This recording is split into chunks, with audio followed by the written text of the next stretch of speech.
Baru-baru ini semasa pelancaran buku Iqra, ia menjadi pengalaman pertama saya melihat proses menjual barang berkaitan dengan buku di TikTok. Ketika mana perbincangan kami tentang isi kandungan buku dan tidak memberi fokus kepada aktiviti jualan, tidak tunjukkan buku yang dijual, tiba-tiba sesi berkenaan dikenakan tindakan oleh TikTok, beg kuning di bawah itu hilang. Barulah saya faham kenapa sesi live yang menjual barang-barang tertentu dekat TikTok begitu rancak. Saya tak pasti adakah saya mempunyai banyak tenaga untuk berada dalam sesi seperti itu, apatah lagi untuk melakukannya sendiri. Dia bukan soal kita segan ke tak segan untuk berniaga cara TikTok. Saya sendiri ada jugalah beberapa pengalaman penerbit buku saya meminta supaya saya jual buku di dalam program di pasaraya. Ramai orang yang naik eskalator, turun, lalu lalang, dan sambil saya bercakap, kepala saya sarat berfikir, apalah yang diorang fikir tentang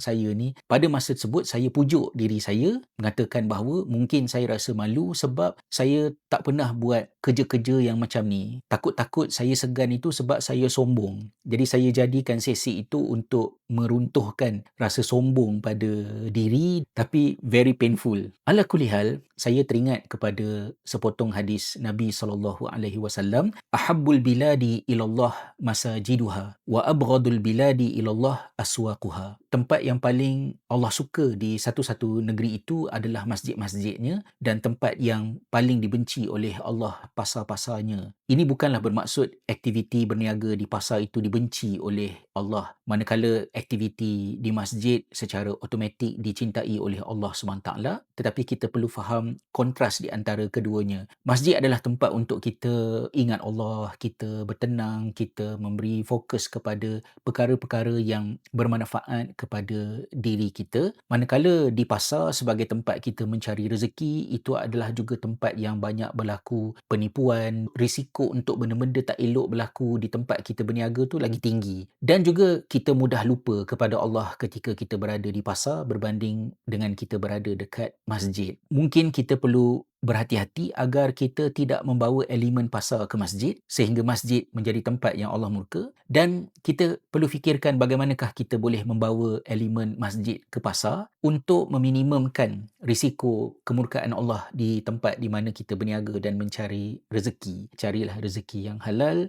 dan masjid jagalah kemunian dan keelokannya. Berbijaksanalah kita menyusun perjalanan hidup kita, kerana kita akan mati sama ada di masjid ataupun di pasar ataupun di tengah-tengah antara kedua-duanya. Wallahualam.